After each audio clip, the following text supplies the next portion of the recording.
ತೆವ್ಕೊಂಡು ಕಸನ ಗುಡಿಸ್ತೀಯಲ್ಲ, ಬಗ್ಗೆಂಡು ಗುಡ್ಸಕ್ಕಾಗಲ್ವ ನೀನು? ಒಂದೊಂದು ಎಜ್ಗೂ ಪುರ್ಕ ಪುರ್ಕ ಅಂತೀಯಮ್ಮ. ಅಯ್ಯ ಅಲ್ಲ ಬ್ರೋ, ಅಯ್ಯೋ ಬಿಡಜ್ಜಿ, ನೀನು ಸರಿ ಇಲ್ಲ. ಯಾಕೋ ನನ್ನ ಮಗನೇ, ನನ್ನಂಗೆ ನೀನು ಆತಿ ಕಣೋ.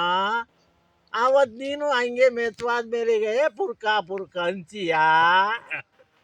ಅಲ್ಲ ಕಣಪ್ಪ, ಈಗ ನೀನ್ ಯಾಕಲ್ಲ ಓಡಾಡ್ತಿದ್ದೆ?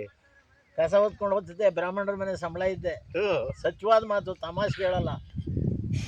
ರಮೇಶಯ್ಯವ್ರ ಮನೆ ಸಂಬಳ ಇದ್ದೆ ನಿಜ ನಾನು. ನಿಜ ಸಂಗತಿ. ಚಿಕ್ಕ ಹುಡುಗ ನಾನು.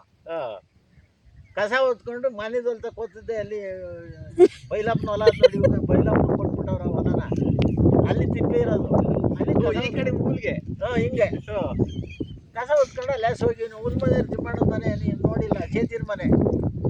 ಅವ್ರ ಮನೆ ಮುಂದೆನೇ ಹೋಗ್ಬೇಕು ಕಸ ಹೊತ್ಕೊಂಡು. ಆ ಅಜ್ಜಿ ಒಂದು 300 ಕುರಿ ಅಷ್ಟಾಗಲ್ಲ, ಈ ಮರದ ನೆರಳು ಎಷ್ಟಾಗಲ್ಲ ಅಷ್ಟಾಗಲ್ಲ ಕಸ ಗುಡಿಸ್ಬೇಕು. ಅಜ್ಜಿ ಜಾವ್ಕೊ ಪೂರ ವಯಸ್ಸಾಗ್ಬಿಟ್ಟು ಜಾವ್ಕೊ ಕಸ ಗುಡಿಸೋಳು. ಒಂದ್ಸತಿ ಪುರ್ಕೋದು ಹೆಂಗಪ್ಪ? ಒಂದ್ಸತಿ ಪುರ್ಕೋದು.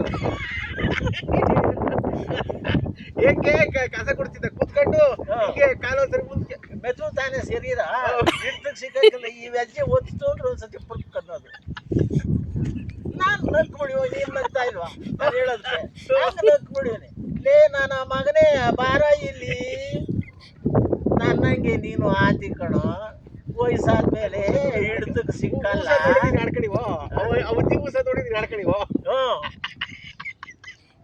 ವಯಸ್ಸಾದ್ಮೇಲೆ ಹಿಡ್ದಕ್ಕೆ ಸಿಕ್ಕಲ್ಲ ಕಣೋ.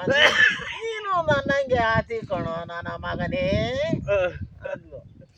ಅವಾಗ ನಾನು ಹೌದಾ ಅಲ್ವಾ, ನಮಗೂ ವಯಸ್ಸಾದಾಗ ಹಿಂಗೆ ಆಗ್ಬೋದಲ್ವಾ ಅಂದ್ಕೊಂಡು. ಅಜ್ಜಿ ಹೊಟ್ಟೆ ಹೋಗಿ ಬೇಜಾರ್ ಮಾಡ್ಕೊತಿರ್ಲಿವೇನಪ್ಪ? ದೊಡ್ಡತನ ಬಡತನ ಏನಿಲ್ಲ, ಅಲ್ಲ ದೊಡ್ಡತನ. ದೊಡ್ಡತನ.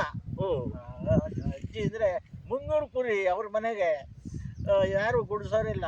ಒಂದು ಮನೆಯಲ್ಲಿ ತಿಮ್ಮಣ್ಣ ಅಂತ ಇದ್ದ, ಅವ್ರ ಅಕ್ಕ, ಅವ್ರ ಅಮ್ಮ, ಅವಳು ಅಕ್ಕಡಜ್ಜಿ ಅಂತ.